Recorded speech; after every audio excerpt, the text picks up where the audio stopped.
Hello students, welcome back to my YouTube channel Raj education the modern way of learning. जी हाँ दोस्तों, काफ़ी समय के बाद मैं आप लोगों के लिए पाइथागोरस थ्योरम का कंप्लीट सॉल्यूशन लेकर आया हूं और ये अब कंटिन्यू रहेगा। तो चलिए, वेलकम और इंट्रोडक्शन और कोई भी बातें बाद में होगी। पहले हम लोग पाइथागोरस थ्योरम, और वो है हमारा आज का class Das Gupta and Banerjee maths book से। और आपको अगर किसी और बुक का सॉल्यूशन चाहे तो आप हमें कमेंट करेंगे। तो चलिए, इंपॉर्टेंट क्वेश्चन का सीरीज में हम लोग A to Z सॉल्यूशन देखेंगे और आज हम लोग पाइथागोरस थ्योरम में एक्सरसाइज का 8 नंबर क्वेश्चन को सॉल्व करेंगे। आप सभी को पता होगा कि 8 नंबर से लेकर 17 नंबर तक आप लोगों को काफ़ी टफ लगता है, जबकि ऐसा कुछ है नहीं, बस एक कॉन्सेप्ट की ज़रूरत है। तो चलिए देखते हैं 8 नंबर क्वेश्चन। कह रहा है इन एन इक्विलैटरल ट्रायंगल, है ना। हमारे पास एक इक्विलैटरल ट्रायंगल है। तो आगे हम लोग क्वेश्चन को नहीं रीड करेंगे। सबसे पहले इक्विलैटरल ट्रायंगल दिया हुआ है तो हम लोग एन इक्विलैटरल ट्रायंगल ड्रॉ कर लेंगे। चलिए, हमने ये एक ट्रायंगल इस तरह से ड्रॉ कर लीजिए। ये है हमारा इक्विलैटरल ट्रायंगल, यानी all sides are equal. Then क्या कह रहा है, A N is the perpendicular to B C, यानी अब हम लोगों को बी सी पे परपेंडिकुलर है तो पहले यहाँ बी सी ड्रॉ कर लेंगे। यहाँ पर बचा हुआ ए है, ए बी सी हो गया। अब कह रहा है कि A N is perpendicular to B C, यानी एक यहाँ पे इस तरह से लाइन ड्रॉ करेंगे जो इस पे 90 डिग्री बनाएगा और ये हो जाएगा ए और ये एन हो गया। तो A N is perpendicular to B C हो गया। तो टू प्रूव कह रहा है A N square equal to 3bn square, यानी ए एन स्क्वायर को इक्वल दिखाना है 3bn के स्क्वायर से। bn है कहाँ, तो bn यहाँ ये वाला हमारा साइड है। ओके, तो चलिए इस तरह के क्वेश्चंस को हम कैसे सॉल्व करेंगे। सबसे बड़ी बात यहाँ पर ये होते हैं कि हम लोगों को कौन सा ट्रायंगल लेकर आगे बढ़ना होगा जिससे कि प्रूफ हो सकता है। तो यहाँ पे सब कुछ गिवन है, इसलिए आप यहाँ पे लिख लेंगे और ये बातें आप समझते भी होंगे। गिवन में क्या लिखना पड़ेगा तो आप लिख लेंगे, मैं थोड़ा सा जल्दीबाजी में लिखूंगा। A B C is an equilateral triangle, आप समझ जाएंगे इक्विलैटरल ट्रायंगल है ये, ठीक है। A N is perpendicular to B C, तो यहाँ लिखेंगे A N is perpendicular to B C. फिर क्या कह रहा है, टू प्रूव, यानी प्रूव करने के लिए कहा है तो टू प्रूव लिख लेंगे। टू प्रूव क्या, ए एन स्क्वायर इक्वल टू हो जाएगा हमारा 3bn का स्क्वायर। ये हो गया, ये प्रूव करना है। अब ध्यान दीजिएगा कि ए एन यहाँ पर है तो ए एन से बनने वाला ट्रायंगल को लेकर हम लोग आगे बढ़ेंगे। यानी मेरा ये कॉन्सेप्ट है, ये एक यूनिक स्टाइल है जहाँ पर कि आप किस तरह से ट्रायंगल को लेंगे, क्योंकि ये जो प्रूव करने वाला है यही आपका आंसर होता है। सही बात है ना, ये हमारा आंसर है। तो आंसर को ही देख के ए एन यहाँ पर है तो ए एन से बनने वाला ट्रायंगल ले लीजिए। ए एन से बनने वाला हमारा ट्रायंगल क्या हो सकता है, तो एक ट्रायंगल ये वाला हो सकता है ए बी एन, और दूसरा ट्रायंगल ये वाला भी हो सकता है ए सी एन। बट जब हम लोगों को यहाँ बी एन की बात है तो बी एन जिसमें हो वो वाला ट्रायंगल लेना हमारे लिए राइट स्टेप होगा। तो चलिए, ये बी एन के साथ ये वाला ट्रायंगल है, इसलिए हमने डिसाइड किया कि ये ट्रायंगल लेंगे। आपके मन में आएगा कि सर ये वाला भी ट्रायंगल ले सकते हैं क्या, तो बिल्कुल नहीं। अगर उधर वाला लेंगे तो टफ हो जाएगा, वो इरिलेवेंट स्टेप कहलाएगा। तो चलिए हम लोग ले लेते हैं इन ट्रायंगल। कौन सा ट्रायंगल अभी डिसाइड किए, तो ए बी एन लेंगे। क्या लेंगे बोलिए, ए बी एन ट्रायंगल हमने ले लिया। अब ये पाइथागोरस से ही, क्योंकि ये राइट एंगल ट्रायंगल है तो पाइथागोरस यहाँ पे इंप्लाई करेंगे, है ना।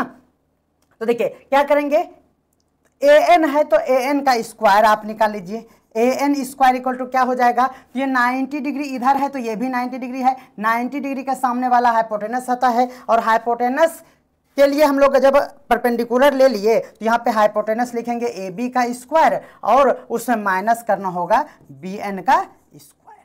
कोई दिक्कत है, ये हमारा हो गया बी एन का स्क्वायर। अब यहाँ पे आप देख सकते हैं कि ए एन का स्क्वायर तो हमें प्रूव करना है, बी एन का स्क्वायर यहाँ है, लेकिन ए बी का यहाँ हमें नीड नहीं है। इसका मतलब हो गया ए एन का square equal to A B नहीं चाहिए। तो ए बी नहीं चाहिए, इसका मतलब ए बी के बदले हम क्या ले सकते हैं, तो देखिए ये बी एन सिर्फ चाहिए। बी एन मतलब हम लोगों को गिवन है दिस इक्वल टू दिस, यानी A B equal to B C given है। बोलेंगे कैसे गिवन है, तो ये इक्विलैटरल ट्रायंगल है, यानी ऑल साइड्स इक्वल है, तो ए बी के बदले पहले हम लोग क्या लिख लेंगे, बी सी लिख लेंगे, माइनस बी एन का स्क्वायर हो गया, यानी हम लोग ये कहेंगे कि ए एन का स्क्वायर इक्वल टू क्या हो जाएगा, बी सी। अब आप देखेंगे कि हमें तो सिर्फ बी एन चाहिए, यानी बी सी के बदले हम लोगों को कुछ करना पड़ेगा। तो आपको ये याद रखना है, जब आपको इक्विलैटरल ट्रायंगल दे और उसमें इस तरह से राइट एंगल करेंगे ना, अगर इस तरह से परपेंडिकुलर ड्रॉ करेंगे तो ये दोनों जो हमारा बाइसेक्टर होता है, ये बातें आपको याद रखना है कि ये वाला टुकड़ा और ये वाला टुकड़ा क्या होगा, इक्वल होगा,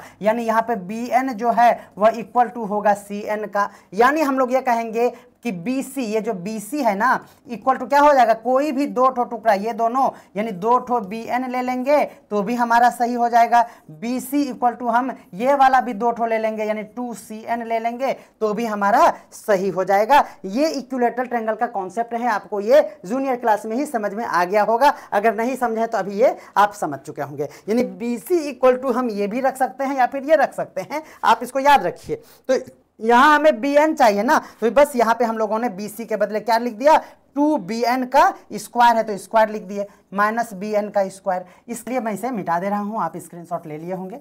चलिए तो क्या है हमारे पास, देखिए यहाँ हो जाएगा A N square equal to हो जाएगा 2 जा 4 B N square minus B N का स्क्वायर, दैट मीन्स हमारा प्रूफ हो चुका है, A N square equal to 3, ये 4 में से एक चला गया तो 3 बी एन का स्क्वायर हो गया, और यही तो प्रूफ करना था।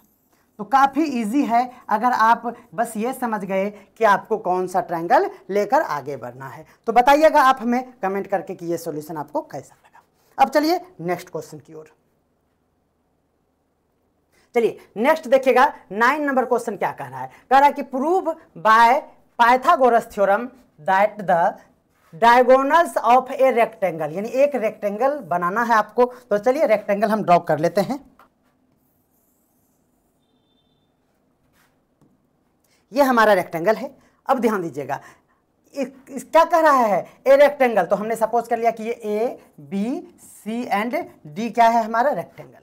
अब चलिए कह रहा है कि diagonals are equal in length, ये हम लोगों को क्या करना है, प्रूफ करना है कि डायगोनल इक्वल लेंथ का है, यानी ये हमारा एक डायगोनल हो गया, दूसरा डायगोनल ये हो गया, डायगोनल है यानी ए सी हमारा डायगोनल है, ये इक्वल होना चाहिए, यानी ए सी इक्वल टू क्या प्रूफ करना है हम लोगों को, बी डी प्रूफ करना है, तो ये बी डी हो गया। बोले कोई दिक्कत, ये प्रूफ करना है। आप यहाँ पर गिवन लिखेंगे तो यहाँ पर ए बी सी कुछ इस तरह का दिया नहीं है, तो आपको लेट करना होगा, तो लिखेंगे let A B C D is a rectangle. ये क्या है हमारा, बोलिएगा रेक्टेंगल है। अब ध्यान से समझिएगा, रेक्टेंगल है ए सी एंड बी डी क्या है हमारा, ये आर डायगोनल्स, क्या है ये, डायगोनल्स ऑफ ए रेक्टेंगल। ये बातें हो गई, रेक्टेंगल का क्या है, ये डायगोनल्स है।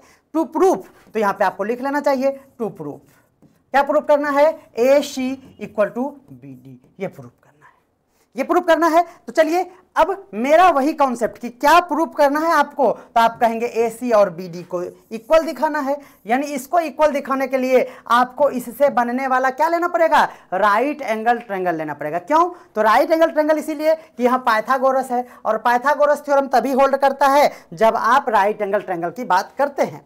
तो ए सी से बनने वाला अगर ट्रायंगल की बात करूं तो ये वाला ट्रायंगल हमारा ए सी से बनने वाला ट्रायंगल है, क्या है, उसी को लेकर आगे बढ़ेंगे। तो इन ट्रायंगल हमारा क्या हो जाएगा, ए सी डी, क्या हो जाएगा, ए सी डी। ध्यान दीजिएगा क्या हो जाएगा, A C square equal to, ये हाइपोटेनस है तो A C square equal to हो जाएगा A D square plus C D का स्क्वायर।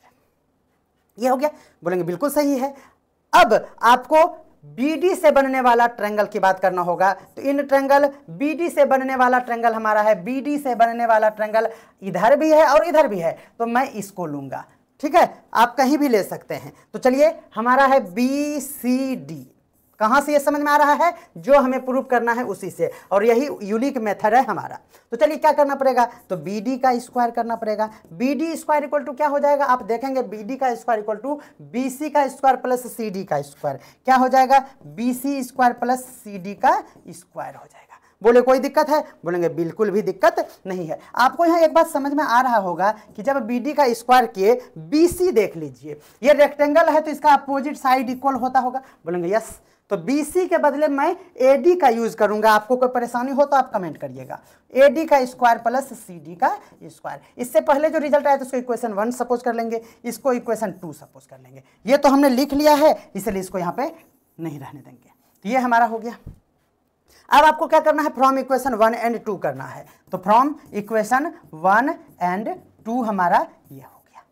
क्या है, तो 1 और 2 में देखिए यहाँ पे आपको ये स्पष्ट रूप से ये दिख रहा है क्या, तो ये देखिए ये हमारा सेम है राइट साइड में, यहाँ भी ये सेम है। जब कभी ऐसा हो कि राइट साइड वाला सेम हो तो लेफ्ट साइड वाला भी सेम होता है, या फिर इसका उल्टा अगर इधर वाला सेम है तो ये वाला सेम होता है। ये बातें आप जानते भी होंगे। यानी ये दोनों इलिमिनेट हो जाता है और दिस इक्वल टू दिस बचता है। दैट मीन्स AC स्क्वायर यहाँ पर है इक्वल टू हो जाएगा BD का स्क्वायर।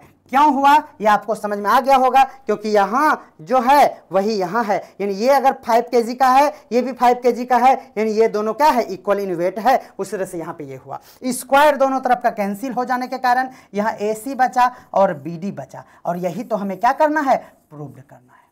तो दोस्तों आपको ये सॉल्यूशन कैसा लगा आप हमें कमेंट करके जरूर बताएंगे। ये हमारा क्या है, ये हमारा व्हाट्सअप नंबर है, इस पे कॉल नहीं लगेगा, आप इस पे व्हाट्सअप मैसेज कर सकते हैं 9430256955। ये हमारा ऑफिशियल नंबर है। तो आज से आप लोगों का क्लास कंटिन्यू हो चुका है। मैं राज सर आप सभी का वार्म वेलकम करता हूँ राज एजुकेशन में, the modern way of learning. तो आप अगले वीडियो में जरूर हमारा नेक्स्ट सॉल्यूशन देखेंगे, और प्लेलिस्ट में जाकर आप हर एक वीडियो को देख सकते हैं। तो प्लेलिस्ट का लिंक भी डिस्क्रिप्शन में दिया हुआ है, और किसी भी प्रकार का हो अगर तो आप हमें व्हाट्सएप पर मैसेज कर सकते हैं। मिलते हैं अगले क्लास में जल्दी, तब तक के लिए आप हमें सपोर्ट कीजिए। मैं कम बैक कर रहा हूँ तो वार्म वेलकम होना चाहिए। चलिए मिलते हैं अगले वीडियो में जल्दी, तब तक के लिए सभी को बाय बाय।